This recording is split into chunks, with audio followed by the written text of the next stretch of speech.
আপনারা জানেন যে আমি একটা বাসার ছাদে থাকতাম চিলেকোঠায় দীর্ঘদিন, প্রায় 2-3 বছর এখানে।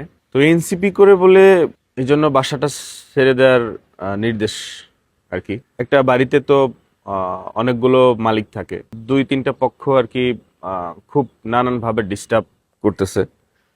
আবার যারা ডিস্টার্ব করতেছে তাদের ভিতরে একজন আবার সরকারি দলের উপরের কোনো কর্মকর্তার সাথে আছে। তো তার ভাতিজা না কিরকম যেন আর কি। তো ওই পাওয়ারটাও আছে সরকারি দলে থাকলে, যেটা হয় আর কি, পাওয়ার না দেখালেও পাওয়ার আইসা পড়ে। আর ব্যাপার হচ্ছে যে আমি একটা কোম্পানিতে হচ্ছে ব্র্যান্ড অ্যাম্বাসেডর ছিলাম। মানে 300 টাকার স্ট্যাম্পে সাইন করা, 1 বছরের জন্য চুক্তিবদ্ধ ছিলাম।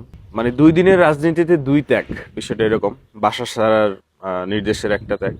আর সেই রাজনীতিতে আসলাম এই জন্য সেই কোম্পানি থেকে, ব্র্যান্ড থেকেও গতকালকে ফোন দিয়ে বললো যে ভাই আমরা তো এটা কন্টিনিউ করতে পারছি না। লেস অয়েল অ্যাবজর্ব করে আপনার পরিবারকে রাখে হেলদি।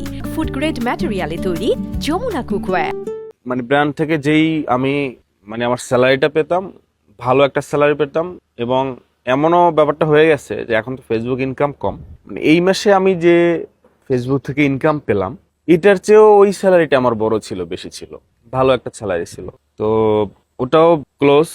সরকারি দলের সাকিব আল হাসান সরকারি দলের লোক ছিল না, অনেক কোম্পানির ব্র্যান্ড অ্যাম্বাসেডর ছিল, সে প্রমোশন করতে পারছে।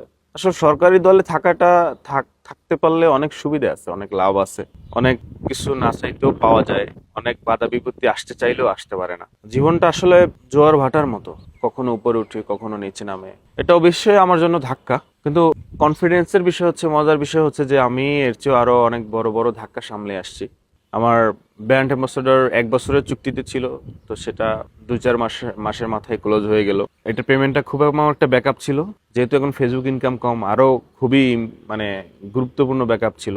বাসা ছাড়ার যে ব্যাপারটা, এনসিপি করি এখন, তো একটু এনসিপি পক্ষে কথা যাবে, যদিও আমি ওইটা দলটা দেখি না, আমি ফেয়ার কথাটাই অলওয়েজ বলে আসছি বা বলবো ইনশাল্লাহ। তবুও এখানে সরকারি দলের আত্মীয় স্বজন লোকজন আছে, যার জন্য নানানভাবে ডিস্টার্ব।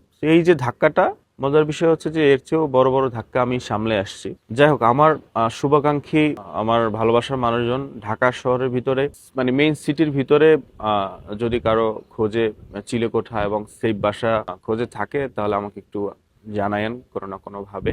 চিলেকোঠাটা হয় কি জন্য, যে আমি তো ভিডিও করি, তো ছাদটা পেলে ভিডিওটা করতে একটু সহজ হয়। রুমে বসে আর কত ভিডিও করা যায়, মন খারাপ থাকলে একটু ছাদে আসা যায়, এই আর কি। আমার কাছে মনে হয় আমি ভালো ছেলে, মদ গাঁজা সিগারেট কিছুই খাই না, তো ছাদ পাইলে এরকম সুযোগ সুবিধা নাই। এই তো আর কি। ত্যাগ তিতিক্ষা মানুষের জীবনে থাকবে, মানুষের জীবনে ত্যাগ তিতিক্ষা, মানুষের না পুরুষের জীবনে এগুলো থাকবে। ঠিক আছে তাহলে আর কি, আল্লাহ তাআলা ভালো কিছু রাখছে হয়তো, ইনশাল্লাহ।